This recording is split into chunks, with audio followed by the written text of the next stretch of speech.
Good morning, dear students. Today we are going to discuss a sonnet written by William Shakespeare, Sonnet 29. Before going into the text or analysis of the sonnet, we have to have a small talk on William Shakespeare. The name William Shakespeare is very much known to everyone. William Shakespeare, who was born on 26th April 1564 and died on 23rd April 1616, was an English playwright, poet and actor, widely regarded as the greatest writer in the English language and the world's greatest dramatist. He is often called England's national poet and the Bard of Avon. His literary contributions include 37 plays, 154 sonnets, 2 long narrative poems, and a few other verses. Some of them are of uncertain authorship. His plays have been translated into every major living language and are performed more often than those of any other playwright. They also continue to be studied and reinterpreted. Shakespeare was born and raised in Stratford-upon-Avon, Warwickshire. At the age of 18, he married Anne Hathaway, with whom he had 3 children, Susanna and twins Hamnet and Judith. Hamnet was the only son of Shakespeare, but he died when he was only 11 years old. Sometimes between 1585 and 1592, he began a successful career in London as an actor, writer, and part owner of a playing company. The company was called Lord Chamberlain's Men, and it was later renamed as King's Men. At age 49, around 1613, he appears to have retired to Stratford, where he died 3 years later. Shakespeare produced most of his known works between 1589 and 1613. His early plays were primarily comedies and histories, and are regarded as some of the best works produced in these genres. He then wrote mainly tragedies until 1608, among them Hamlet, Romeo and Juliet, Othello, King Lear, and Macbeth. All are considered to be among the finest works in English language. In the last phase of his life, he wrote tragicomedies, also known as romances, and he also collaborated with other playwrights during this period. In 1623, 2 fellow actors and friends of Shakespeare's, John Hemmings and Henry Condell, they published a text known as the First Folio, that was a posthumous collected edition of Shakespeare's dramatic works that included all but 2 of his plays. Except 2 of his plays, the remaining all plays of Shakespeare were included in this collection. The volume was prefaced with a poem by Ben Jonson, in which Jonson hailed Shakespeare in a now famous quote as "not of an age but for all time." Shakespeare was a great writer, a playwright, not of an age but for all time. Now let's have a look into the topic sonnet. The term sonnet is derived from the Italian word sonetto, that means a little poem. By the 13th century, it signified a poem of 14 lines that follows a strict rhyme scheme and specific structure. This poetic form originated at the court of the Holy Roman Emperor Frederick II in Sicily. The 13th century poet Giacomo da Lentini is considered as the person who invented this poetic form. And the Sicilian school of poets who surrounded Giacomo da Lentini is credited with the spread of this poetic form. This form was later perfected by the Italian poet Francesco Petrarch. The structure of a typical Italian sonnet included two parts called octave and sestet. These two parts together formed a compact form of argument. First, the 8-line stanza, that is called as octave, and octave rhymed ABBA, ABBA, that forms the proposition or which describes a problem or a question, which is followed by a sestet, the second part. The sestet is comprised of two tercets, means 3-line stanzas, two 3-line stanzas that rhyming CD, CD, CD or CDE, CDE, which proposes a resolution. Now into the title Shakespearean sonnet. From Italy, the sonnet form of poetry was brought to England in 16th century by Sir Thomas Wyatt and Henry Howard. Henry Howard was the Earl of Surrey. Shakespeare later made some alterations to the Petrarchan style of sonnet. Shakespeare's sonnets are written predominantly in a meter called iambic pentameter. Iambic pentameter is a metrical pattern in which each sonnet line consists of 10 syllables. The syllables are divided into 5 pairs called iambs or iambic feet. That means a single line in a Shakespearean sonnet is comprised of 10 syllables. And these 10 syllables are divided into 5 pairs of syllables. So there will be 10 syllables in a line in a Shakespearean sonnet. All lines are comprised of 10 syllables, and these 10 syllables are divided into 5 pairs. 2 syllables together forms a pair, and in these pairs the first syllable will be unstressed and the second syllable will be stressed. In the second pair also the first syllable will be unstressed and the second syllable will be stressed. So in this way all 5 pairs of syllables will be organized in each line of the sonnet. An iamb is a metrical unit made up of one unstressed syllable followed by one stressed syllable. An example of an iamb would be goodbye. In goodbye, you have 2 syllables, goodbye, goodbye. So the first syllable is unstressed, the second syllable is stressed. So that way, in each line, there will be 5 pairs of syllables. In each pair, the first syllable will be unstressed and the second syllable will be stressed. So here we have some examples. One example from Shakespeare's Sonnet 12. When I do count the clock that tells the time. So that's a line. We divide them into 10 syllables. When is a syllable, I is another syllable, do is a syllable, count is the 4th syllable, the is the 5th syllable, clock 6th syllable, that is 7th syllable, tells is 8th syllable, the is again 9th syllable, then time 10th syllable. So 10 syllables are there, and we have 5 pairs of syllables. When I forms a pair, do count forms the second pair, the clock forms the 3rd pair, that tells forms the 4th pair, the time forms the 5th pair of syllables.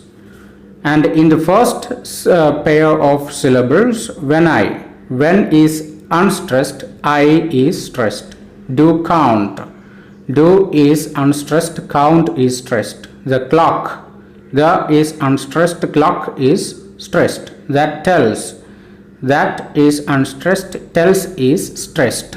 The time, the is unstressed, time is stressed. So that way these 5 pairs of syllables are organized in this line. So we have another example from Sonnet 29. When in disgrace with fortune and men's eyes, I all alone beweep my outcast state. This example is from Sonnet 29 itself, which we have to study. So here we have 2 lines. In both lines we have 10 syllables each. When we look into the first line, we have 10 syllables organized in 5 pairs. syllable actually refers to breath groups, means the sounds that we produce in a single breath. Syllables are breath groups, so don't mistake syllables with words. In a single word you can have perhaps one syllable or two syllables or three syllables or four syllables or five syllables. All these are possible. So we can divide a single word in different parts while counting the syllables in it. Sometimes there will be only one syllable in a word. For example, day is a word in which we have only one syllable. Sometimes we will be having more than one syllables in a word itself. So here, when we look into this line, when, in, we have two syllables. When is unstressed, in is stressed. Disgrace. Disgrace is a single word, but it is comprised of two syllables. Dis is unstressed, grace is stressed. With, for. With is unstressed, for is stressed, and for is actually the first syllable of fortune. Fortune is a word where we have two breath groups or two syllables. For tune, for tune. So for the first syllable pairs with the word with, and the second syllable in the word fortune pairs with and. Here tune is unstressed and is stressed. Men's eyes. Men's is unstressed and I stressed. So like that we have again 5 pairs of syllables in I, all, alone, beweep, my out, castate, like that. So that is an iambic pentameter. Means in each line we have 10 syllables, and these 10 syllables are divided into 5 pairs of syllables, and in each pair the first syllable will be unstressed and the second syllable will be stressed. So Shakespeare has organized his sonnets in iambic pentameter. There are 2 parts in a Shakespearean sonnet. The first part consists of the first 12 lines, which are divided into 3 quatrains with 4 lines each. The last 2 lines form the second part, which is called as couplet. So we have 2 parts. In the first part we have the first 12 lines, which are divided into 3 quatrains, means 3 stanzas with 4 lines each. In each stanza we have 4 lines, so we have 3 stanzas with 4 lines each. And the last part or the second part is a couplet. Couplet means the last 2 lines. In the first part or the 3 quatrains, the poet establishes a theme or a problem and then resolves it in the final 2 lines called the couplet. The rhyme scheme of the quatrains is A, B, A, B, C, D, C, D, E, F, E, F, and the couplet has the rhyme scheme G, G. So altogether the Shakespearean sonnet rhymes like A, B, A, B, C, D, C, D, E, F, E, F, G, G. This sonnet structure is commonly called the English sonnet or the Shakespearean sonnet to distinguish it from the Italian Petrarchan sonnet. Shakespeare wrote 154 sonnets, which were first published in 1609. The first 126 sonnets are addressed to a man whom Shakespeare called a fair youth, and the rest are addressed to a woman called the dark lady. Shakespeare explores themes such as lust, homoeroticism, misogyny. Homoeroticism means homosexuality. Misogyny means the hatred of women. Infidelity. Infidelity refers to adultery. Adultery means having unfaithfulness in marriage and husband or wife having extramarital affairs with someone else. Another theme is acrimony. Acrimony means bitterness or ill feeling. In this particular sonnet, we have the theme acrimony and also homoeroticism. Homoeroticism is also there in this sonnet. So let's have a discussion on Sonnet 29. Sonnet 29 is one of the 154 sonnets written by William Shakespeare. It shows the poet as vulnerable and dismayed. He feels unlucky, shamed, and fiercely jealous of those around him, but feels better upon thinking of his beloved friend. The speaker presents himself in a despicable state of mind. He calls himself as an outcast. Such a designation does not suggest a clear autobiographical narrative. It helps in focusing on the mood in which the outcast, lonely speaker seeks solace in remembrance of the love he experienced in the past. The speaker feels alone and in disgrace while desiring the art and scope of other men.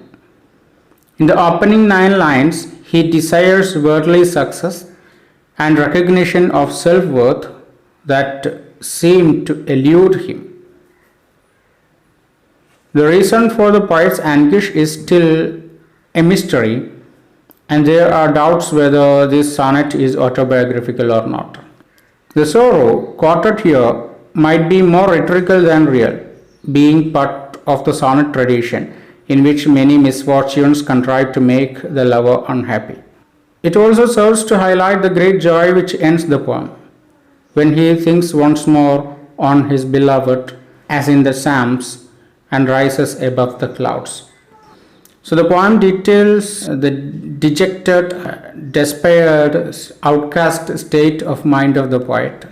He is in a bitter mood, and when he thinks about his beloved friend, that is actually a young man. That's why I already did mention that this poem has the theme homoeroticism. The first 26 sonnets of Shakespeare are addressed to a fair youth, a young man. So this poem belongs to that category. Here he describes that young man as his beloved. So we have a kind of homoerotic element in this poem. So there are some facts related to Sonnet 29. The Sonnet 29, as I have already mentioned, the Sonnet 29 is part of the Fair Youth Sonnets. The key themes in this sonnet are self-pity, self-hatred, love overcoming feelings of self-deprecation, etc. While talking about the style, the Sonnet 29 is written in lambic pentameter and follows the traditional sonnet form of other English sonnets. The rhyme scheme of this sonnet is AB, AB, CD, CD, EF, EF, GG, just like all other sonnets of Shakespeare. So now let's have a look into the text of the sonnet. The poet begins the poem by describing his dejected state of mind. He tells that when he is in disgrace, abandoned or deserted by everyone, and even by his own luck, in that situation or in that state, he simply sits alone and weeps or cries. He weeps about the fact that he is an outcast. He tries to trouble the God with his useless prayers, which according to him fall on the deaf ears of the God. He calls the God deaf because his prayers get no results. Then he turns to himself and curses his fate. He feels jealous for others' fortunes and social acceptance. He wishes for himself something more to hope for. He also wishes for himself the good looks of the handsome people around him. He desires a circle of good friends for him. He wishes for himself the wonderful life skills and the opportunities to prosperity which the other people around him have. He is in an extremely dejected state that he feels totally dissatisfied with the things he usually enjoys the most. From the 9th line onwards, we find a change in the mood of the poem. The poet tells, even though he is having all these bad, dejected and desperate thoughts and is almost in a state of hating himself, a thought of his beloved friend changes all his desperate mentality. then his condition changes altogether. He feels himself like a skylark rising up in the sky at daybreak, leaving the earth far behind to sing hymns of God. The last two lines, or the couplet of the sonnet, the poet tells that whenever he remembers the sweet love of his friend, he feels so wealthy that he can't even think to change his place even with kings. While reading the couplet, we may wonder whether this is the same poet who was so desperate, dejected, and jealous of the people around him is speaking like his state now is far better or greater than that of the kings. So that's the text of the poem. Now let's have a look into the themes the poem deals with. The most important theme the poem deals with is theme of self-pity, isolation, envy, and despair. Sonnet 29 is in part a poem about self-pity, isolation, envy, and despair. In the first 8 lines, the speaker lists a series of anxieties and injuries, comparing himself negatively to more prosperous, successful, and beautiful people. The speaker thus suggests that his sense of self-worth depends on others. His social status and his emotional life are inseparably connected together. The poem begins with the speaker listing a series of misfortunes he has suffered. He describes himself as disgraced and as an outcast, and implies that he is hopeless, untalented, and ugly, that he lacks political influence, and that he no longer takes pleasure in the things he once enjoyed. It might seem then that the poet is responding to some catastrophe, say a bankruptcy or a death in the family. But the speaker opens the poem with the word when, a conditional structure that frames the rest of the list of misfortunes the speaker supplies. He is not responding to a specific event, but instead reflecting on something that happens to him often. This suggests that he often suffers from despair and anxiety. He often feels like an outcast and a hack. Importantly, each of his complaints places the speaker in relation to other people. He compares his own beauty, wealth, and status to those people around him, noting his disgrace in men's eyes, wishing he were featured, attractive like him, and envious of this man's art and that man's scope. The speaker clearly measures his own self-worth in relation to others. Given that he is frequently despondent, the poem thus implicitly suggests that comparison is an unwise endeavor that results primarily in self-pity. The second major theme the poem deals with is theme of love. Sonnet 29 is not just a poem about disappointment and despair. It's a poem about the way that love comforts, soothes, and repairs the many injuries that one endures in life. After the poem's bitter opening 8 lines, the speaker reflects on the love he shares with his beloved. This beloved is traditionally believed to be a young man. According to the poet, love offers compensation for all his insults, all his slights, and all his misfortunes. Thinking about the young man, he experiences something close to ecstasy. He compares his mood to an exalted, almost religious music that breaks free the sullen earth and rises to heaven itself.